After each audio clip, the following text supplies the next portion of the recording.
Agora, tá no título aí, a bala de prata do Sleep Giants é o quê? É o seguinte, a Jovem Pan, ela tá indo para uma vitória institucional importantíssima, que ela está fazendo um acordo, acho que com o Ministério Público Federal, sobre essas investigações que tem com relação a ela, de que ela incitou o golpe, não sei o quê. É um acordo, ela veicularia mensagens hoje reforçando a importância do TSE e dos tribunais e da urna e blá blá blá, como o sistema é seguro, blá blá blá blá blá blá. O que pra ela, honestamente, não significa nada. Acho que pagaria alguma multa, a multa parcela-se e tal, e vida que segue. E tá adiantado. Aí o Sleeping Giants sabe que tá acontecendo isso, e aí estão montando uma campanha pra falar, não é pra fazer acordo não. Sacou? Eles estão tentando ferrar ali o acordo. Então eu acho importante a gente atuar nisso, tá?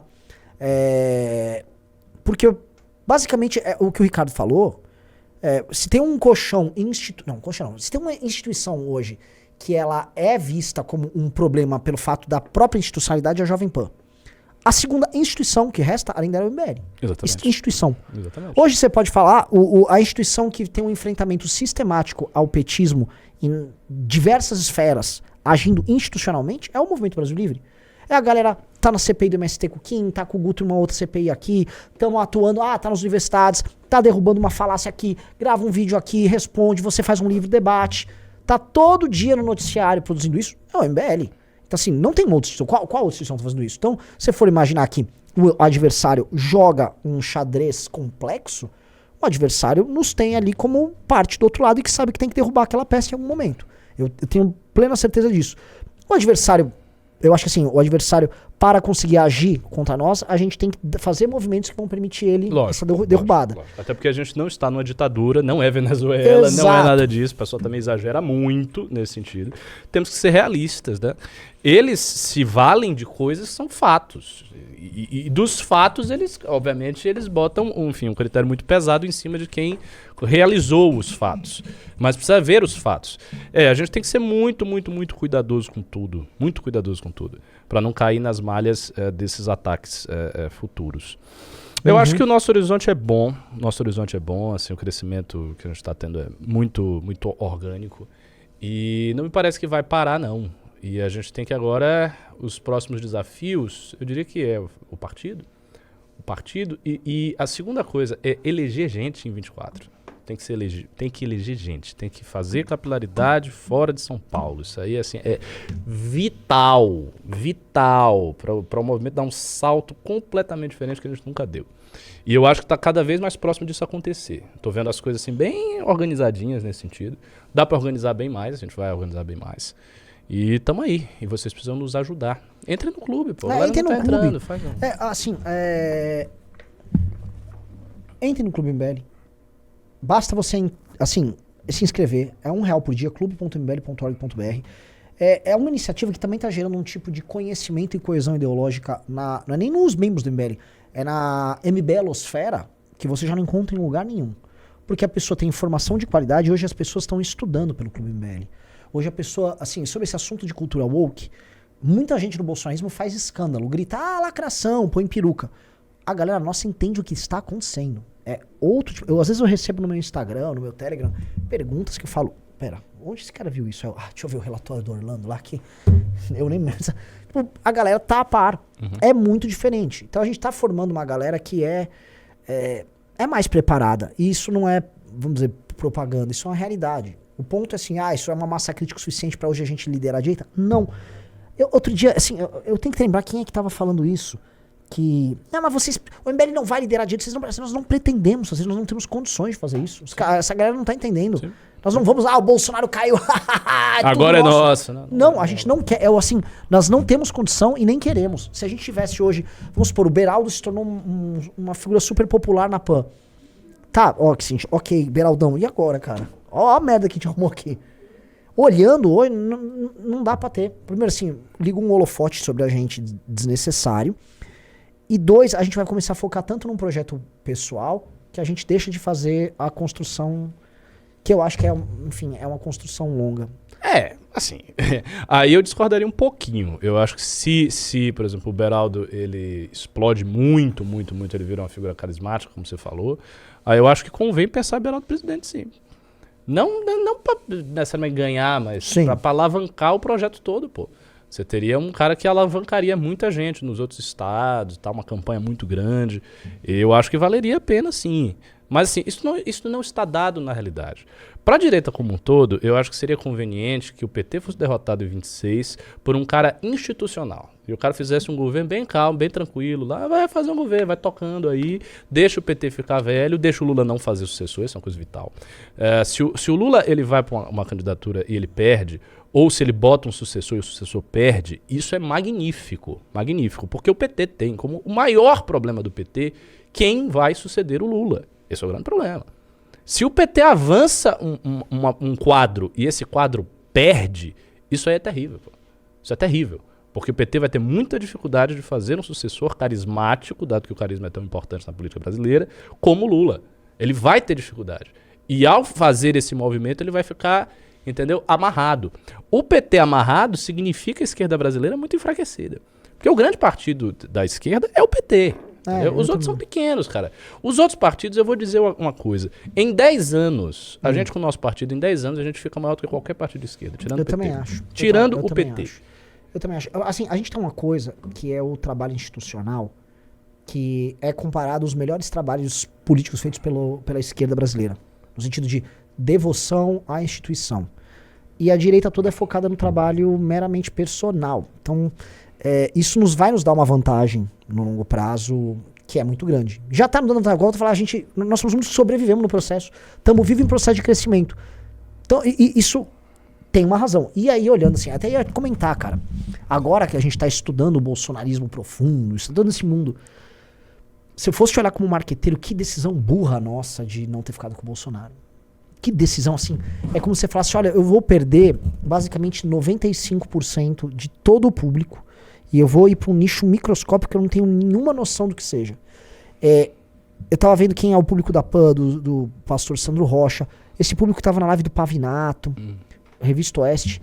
Há uma massa de pessoas mais velhas que tem mais dinheiro, que tem redes sociais, estou falando redes de contatos sociais verdadeiros, das famílias, dos seus negócios, da sua participação no mundo real, muito mais poderosas do que esses jovens cheios de sonhos, cheios de ideias que nos acompanham.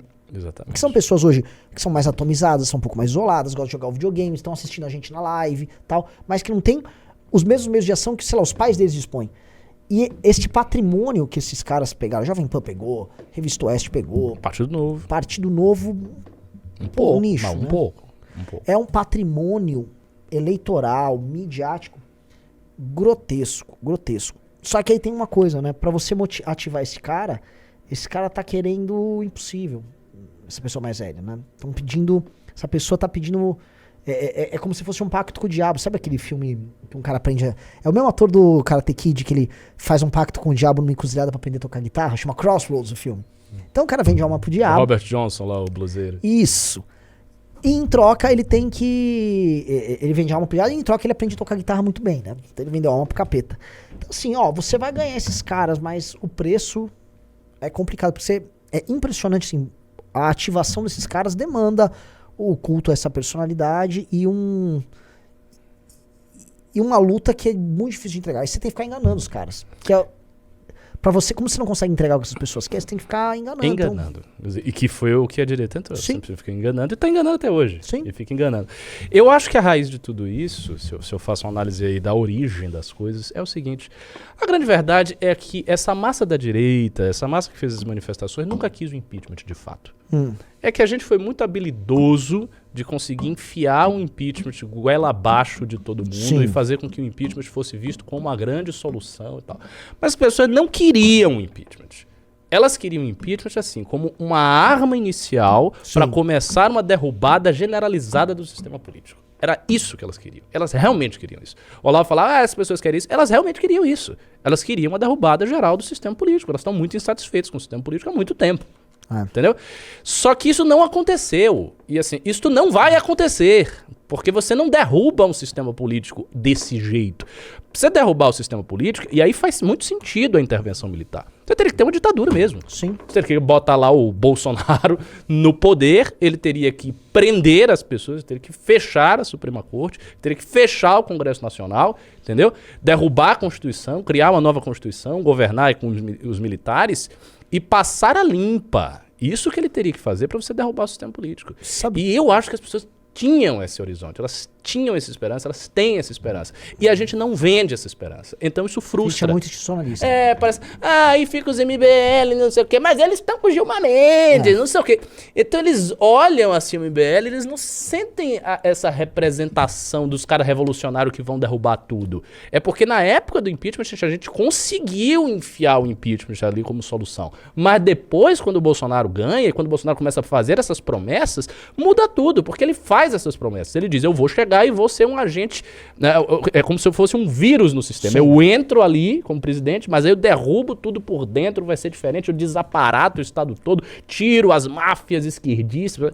E não aconteceu. Entendeu? Não aconteceu. É a mesma coisa com o Trump, né, cara? Mesma coisa. Mesma coisa com todos. E o que eu sinto, cada vez mais, o que a gente chama de direita, é uma vontade de derrubar o sistema estabelecido. Então, o americano com o Trump tá nisso. Quase todos os movimentos europeus e partidos europeus de direita estão pedindo isso. Quando o cara pede para sair da União Europeia, já é um caminho disso. Então, se eu vou pegar, todos os partidos de direita hoje querem sair da União Europeia. É quase isso. É assim, você está rompendo com sua federação hoje. Os argentinos já vão começar a se deparar com essa questão, se ganha lá o cabeludo. E parece que vai ganhar, né? Ele tá estouradaço. Tá bem, tá se compondo com o Macri lá para fazer. Eu vi. Então, se ele se compõe com o Macri, ele ganha. Acho difícil governar e acho difícil ter solução. E aí ele vai se deparar com esses problemas e os argentinos vão começar a falar, o sistema não deixa, porque é verdade, em todos os lugares. O que a gente chama de esquerda se misturou com o que a gente chama de burocracia e a gente vive em burocracias que são quase inexpugnáveis. E você só vai derrubar essa burocracia ou com uma reforma muito grande, uma constituinte nesse país, ou com um golpe. Aí você vai ter dois caminhos. Eu vejo a galera americana falando, você pode ter uma quartelada, ou você pode ter uma coisa que eles acham que eles chamam de queda do regime. Eles acham que o regime vai colapsar nas próprias contradições.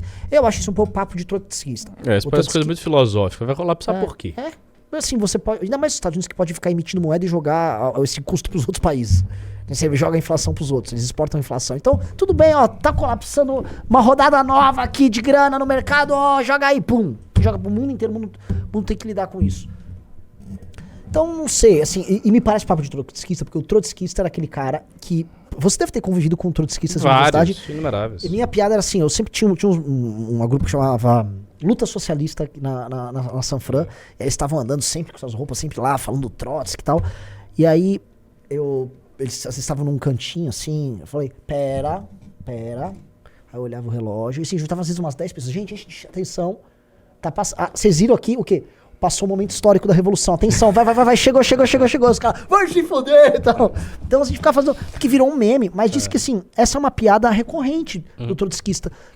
Não, porque de acordo com a análise que eu fiz agora, as forças produtivas e as forças dos trabalhadores, estamos chegando num momento de colapso tal, que eles estão falando as mesmas coisas há sei lá, 80 anos. Vai dar 100 anos, eles estão falando as mesmas coisas. E não chega. Então às vezes eu acho que a gente ficar nesse discurso do o colapso está chegando...